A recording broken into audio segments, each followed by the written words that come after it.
Hey everybody, and welcome back to my channel where today we are going to be doing my November mid-month wrap-up. So we are going to look at everything I read in the first 2 weeks of November, starting with Written in Red and Murder of Crows by Anne Bishop. These are books 1 and 2 of the Others series, which is an adult urban fantasy series. And in it, it posits this world that is kind of an alternate Earth where instead of humans kind of becoming the apex predators, there's actually an entire other species called the Terra Indigene, or the Others, or Earth Natives. They go by a lot of different names, but basically they are shapeshifters. That's what we would recognize them as. But Meg, our main character, is not one of these Earth natives. She's actually a blood prophet. So you cut her skin and she speaks prophecy. And she is on the run from the person who has kind of owned her entire life when she stumbles on a courtyard, which is essentially like where the Terra Indigene land meets the human land. And she ends up kind of worming her way into the Terra Indigene kind of business model, I guess, that they have going on in the courtyard. But she is still desperately trying to ensure that she never has to go back to the person that owned her. And the story goes from there in that one. And in the second book, we are following again Meg, and it was interesting because in the first book there were mentions of this drug, and it was a very minor plot thread, but it was definitely a thread throughout the book. And in this second book, we are exploring that plot line of what is this drug, where is it coming from, how do you make it, how can we get rid of it, and the story goes from there in that one. So you should know that there are tons of content warnings for this book, the most prominent being, of course, self-harm cutting for Meg as she is a blood prophet. There is also there is also rape in these books. It is not on page. Like, we never have a scene where it happens, and even we don't even have flashbacks and where we see it happening, but it is very clear that it's made clear that that has happened and is continuing to happen with certain people, and Meg does have PTSD from some of this stuff, so just be very aware of that. And then lastly, especially in this second book, it does get pretty gory, the kind of stuff that may turn your stomach. So yes, the first book isn't as bad for that, but the second one definitely gets into that territory. These are also rereads for me. These are 100% comfort reads. This may be my favorite series. It's like this and October Daye, and those are my favorite series, hands down. So I love these books. I find our main character to be incredibly compelling. I love the relationship dynamics that form not just between Meg and these other people, the others that she meets, but also like the shapeshifters don't necessarily have friendships with each other. Like, there's definitely friendship dynamics going on, but Meg kind of comes in and is a catalyst for other friendships to form as well, which is really interesting to watch. I love the world building. It is phenomenal. It's such a unique world in a very crowded field of urban fantasy, and it's just really I just really enjoy this series. 5 stars, both of them. If you're interested in my more in-depth thoughts on this particular series, I will leave my Spotlight On linked down below. Basically, a Spotlight On is not quite a review. I will mention things that I think were not done as well, or things you need to be aware of going in. But Spotlight On videos really are me trying to convince you to read it. But they do have my more in-depth thoughts about this series. But I loved them. And then next, I read Devil in the Device by Laura Beth Johnson. And this is the second book in the Goddess in the Machine duology. And it's in a young adult science fiction duology. We're following our main character of Andra, who was put into a cryogenic sleep and was supposed to be woken up after 100 years, but was not woken up until after 1,000 years had passed. And when she wakes up, Obviously, it is very discombobulating, but especially so because all the locals think that she's a goddess, and the local leadership would really like to manipulate her for their own benefit. So she really needs to figure out what is going on. Why wasn't she woken up when she was supposed to? And obviously, also try to, how do I interact with all of these people? And the story goes from there. Because this is the second book in a duology, I really can't talk too much about what's going on in this one without it being so vague that it's basically useless or giving out spoilers. So it's just a continuation of that story. I have already done a full review of the duology that does not contain spoilers if you are interested in my full thoughts, but I will keep it pretty brief here. Basically, this book I really struggled with. Like the world building, for instance, kind of broke the world in some ways, which was not good. The character development is pretty oblique for the majority of the book.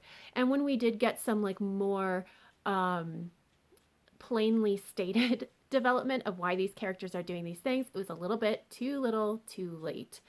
There is a romance that has a huge miscommunication trope, and that's not the only reason I don't like the romance, but this is the prominent feature in this particular book.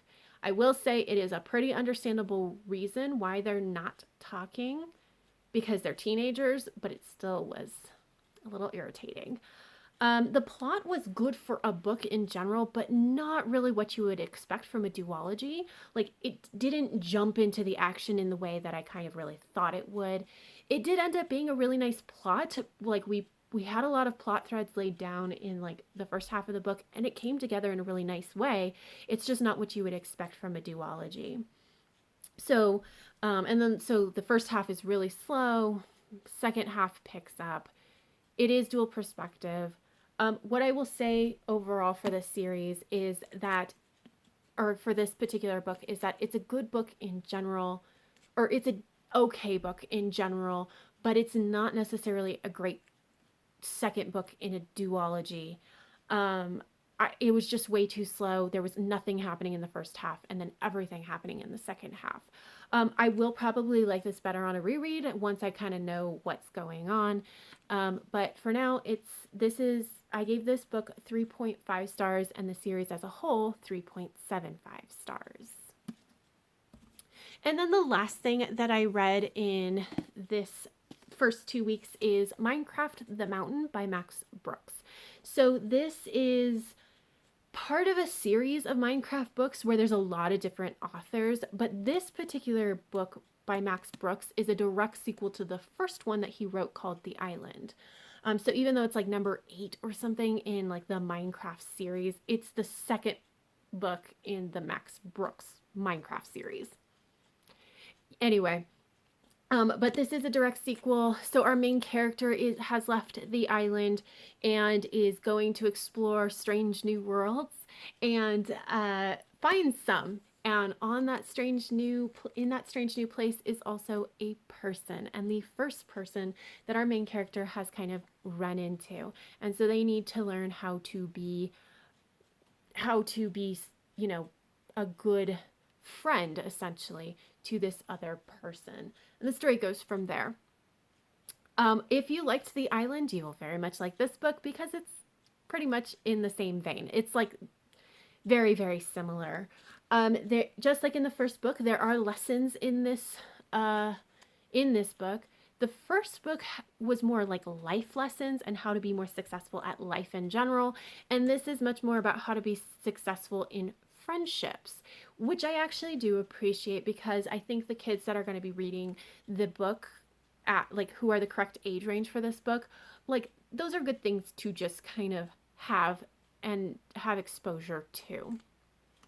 I love that there was the list at the back of the book. So all of the lessons that are learned throughout the book are put together in a list at the back.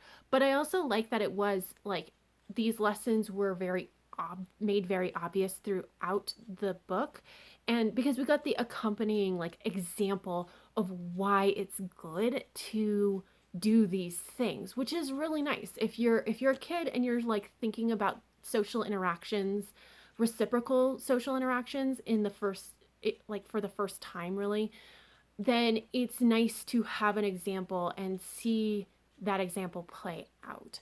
So I really, really appreciated that. I also really like that there is a very gentle kind of discussion about gender. It's not particularly long. It's really just that our main character in the first book we didn't know because they didn't have anybody around them. They were all by themselves, and they were it was all first person. So we didn't know what gender until this book when he meets this other person, and they have to decide what names to call each other. And our main character is just like, I feel like a he. I've always kind of thought of myself as a he. And like the other person's like, cool, so you're a guy, here's your name.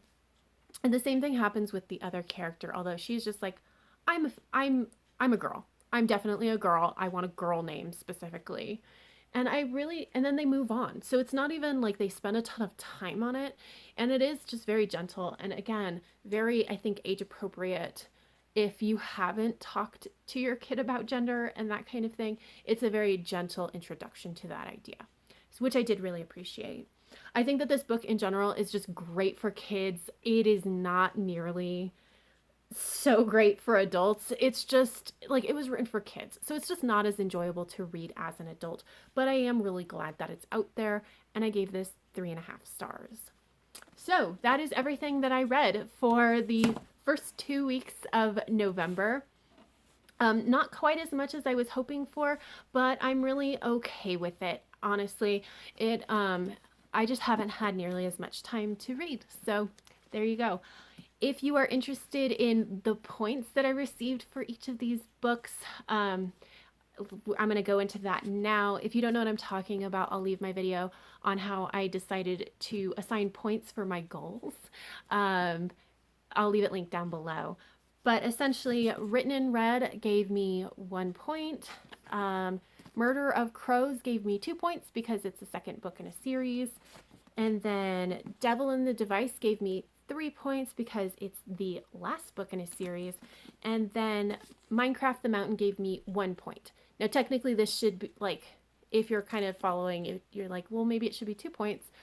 But the intention of that goal of reading books reading books in series that I'm in the middle of is like to clean up my series that I'm in the middle of list. This did not make it because I never would have read this book if my older child hadn't picked it out for me. So I decided to just give myself 1 point. But that is it. Those are all the things that I have read in the first 2 weeks. Comment down below if you have any thoughts or feelings about anything that I have read. But that's all I have. So if you like this video, please give it a thumbs up. And until next time, have happy reading, and I will see you in the next video. Bye!